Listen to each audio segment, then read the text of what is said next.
Hey there, I'm Dr. Ruth Roberts, your pet's ally, and welcome to our post-Valentine's Day question and answer session for the Crock-Pet Diet group. Many of you ask, where can we get the replays? And there's a couple of options. So I'm going to swap over to my computer. And the first place is in the actual course area, and it looks like we've got a little catching up to do. We've got them all from August up through November, so we'll get those loaded up for you. So if you head over to the website and click on the course button, and bear with me because this is slow. And then for those of you in the original Crock-Pet Diet group, we just click on that.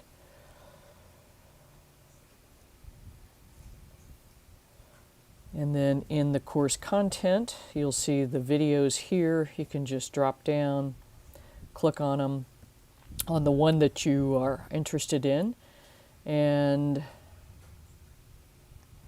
we'll have a couple of things there for you. One is certainly the video, and then we have the transcript for you, and then you can also download the audio file here.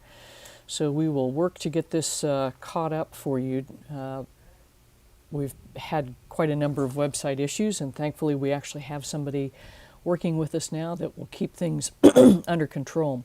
And then, of course, you can go to the Facebook page, and if you're looking for last week's, let me just scroll back up to the top here.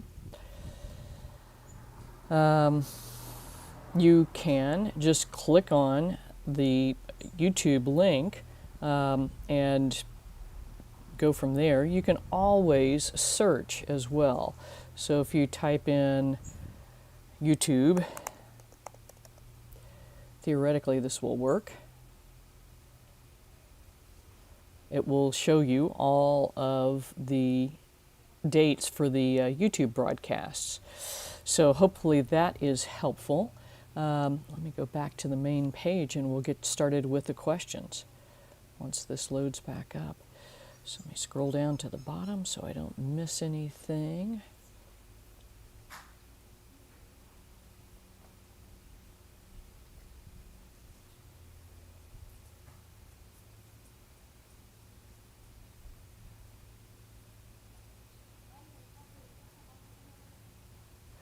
And I think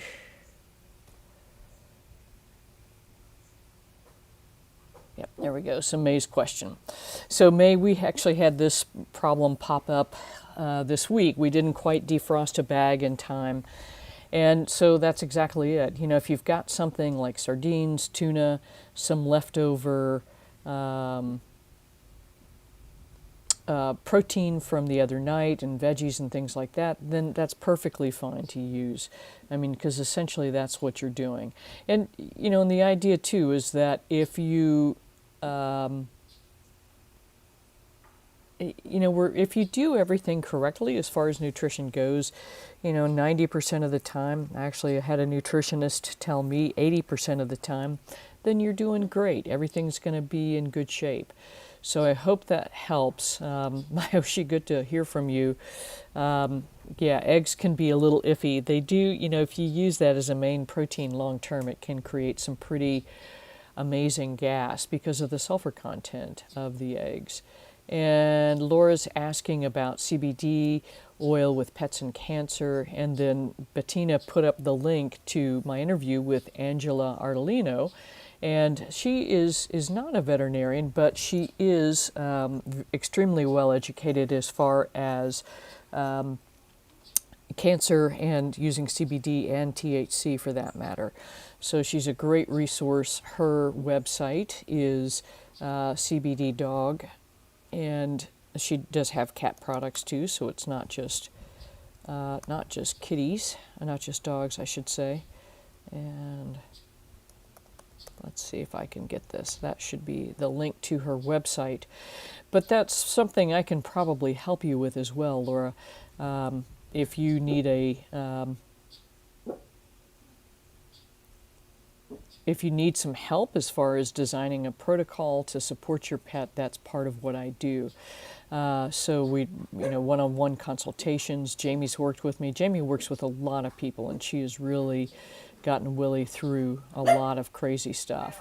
So let me know how we can help you. If you'd like to set up a consultation, that is super easy. I'm available right now. I've got some spots Tuesday and Wednesday mornings, but we're always available to get that going for you. Hannah can help you. And let me see if I can drop that's one of the consult packages you can check out there. So hope that's helpful, Laura. She does, back to the CBD question, Angela likes to use a much higher dose, so somewhere on the order of 35 to 50 milligrams per day, regardless of the size of a pet. And that's been extremely helpful, and we've got some other things we can help with as well.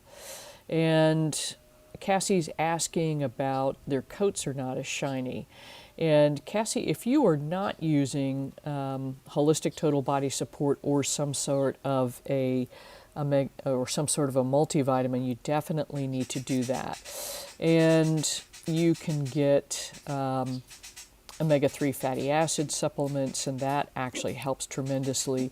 So I would add that in. And there's a ton of different products out there. We started carrying the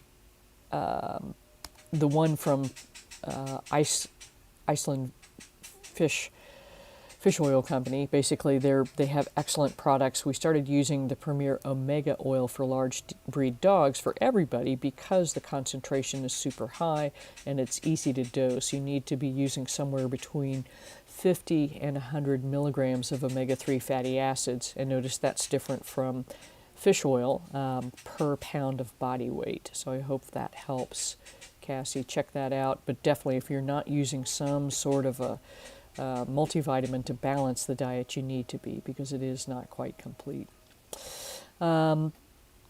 Jamie is asking about keto, and he's dropping weight, and yes, some of that is inflammation and body water.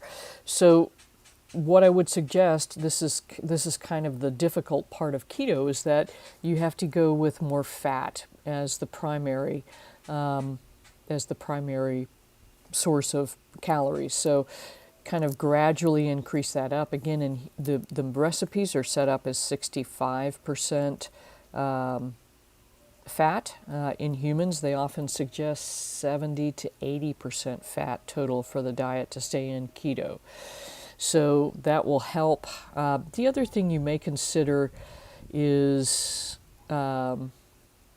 especially to help maintain muscle weight, is maybe adding some collagen or whey protein to help provide those branched chain amino acids. So as far as using a carb, what I would suggest would be millet, quinoa, lentils, and lima beans. They tend to be sort of easier to digest. And this is the thing, you've got to figure out what's important for, what works well for Willie, because, keto is the idea, but it turns out that there's other diets that are low in methionine that have been associated with good success in cancer as well. So that's something I'm kind of working on, and I'll get you some answers on that probably in the next week or so. Raven is asking about her 4-month-old Yorkie. Loved the food for about a week and then turned his nose to it, and he is just not having it. So what can she do to spark his interest? And Wendy, you've got a perfect answer there as far as different serving temperatures, smaller meal amounts, less often, and then toppers like green tripe, Parmesan, sardines are great ones. And then Raven, freeze them in one meal increments, and that may help.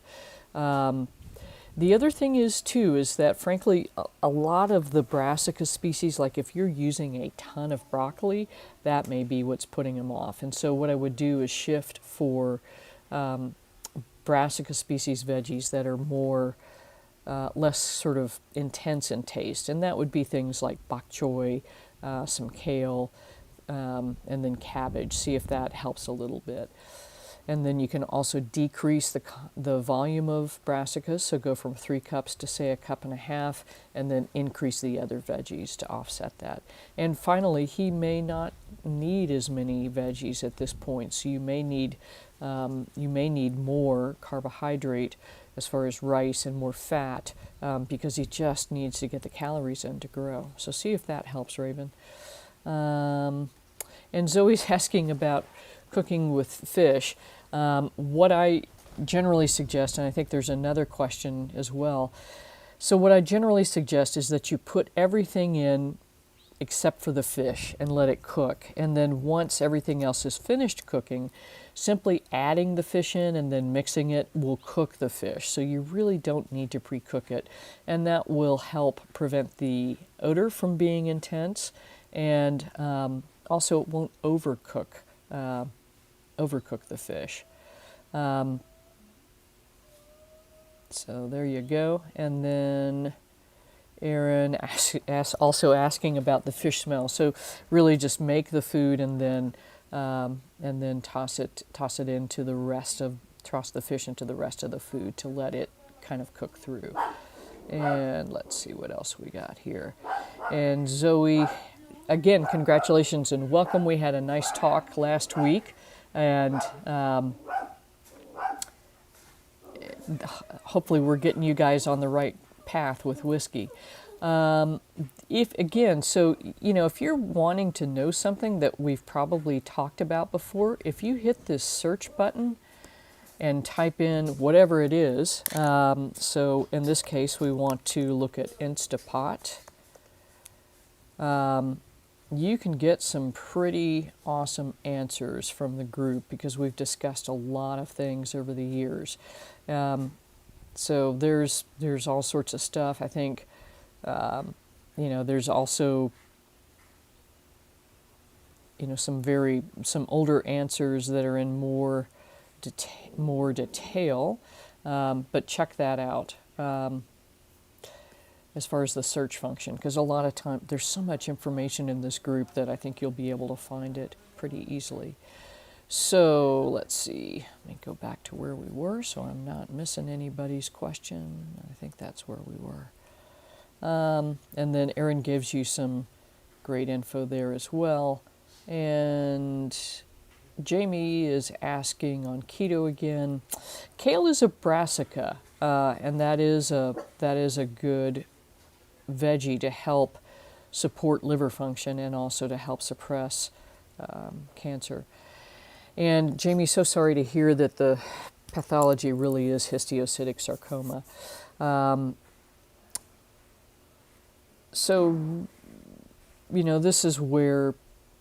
This is where diet is a long-term strategy, and so what I would focus on more is working with supplements, CBD, etc. And I think we're going to talk more about that with the iPets group. So I know you've got some questions in there about that. So kale is a brassica, so that would go in there. You can add, there should be a list in the members area that has listed out the, what's a brassica species, what's other veggies, but basically broccoli, cauliflower, Brussels sprouts, kale, bok choy, turnip greens, things of that nature, cabbages you have up there. So essentially what's best is to use a lot of colors. So red cabbage is a great one because those colors are different types of phytonutrients. So hopefully that's helpful. So Zoe, with whiskey, because he's been so iffy about food, what you want to do is to, again, put this in frozen portions, and then each day do something different. So freeze it all up into 24-hour portions, and then gradually start getting them introduced. And then as Raven was wondering about, you got to take some time to transition these guys if they're not accustomed to it, and pre-pack it like Erin's suggesting. So hopefully, and that's the other thing you got to figure out too, is kind of the consistency as well. So keep working with it, keep playing with it, and I think you'll get whiskey to decide that this is not a bad idea. So if you need to go back and make kind of what you were and then gradually use up the other food as far as the to provide that texture that he seems to like, that's a great way to go. And I think that is it. Today I'm going to spin this and make sure that that is all the questions we've got in the group, and then also check my cheat sheet to make sure I got them all. Let's see. We've got that, got Jamie. Okay, good. So I think we're there. So today's President's Day. Yesterday was Valentine's Day. I hope you all had a happy Valentine's Day and gave everybody some extra love. We have our sale going on until the end of midnight tonight. So it's went from Valentine's Day to President's Day sale. So that's what I've got for you today. As many of you are aware, we lost our little Mona last week, and so we're missing her quite a bit. And thank you for your condolences, reaching out via Facebook and other channels and email and whatnot. So until next week, remember, your pet's best health starts in the bowl. Take good care. I'm Dr. Ruth Roberts, your pet's ally. Thank you.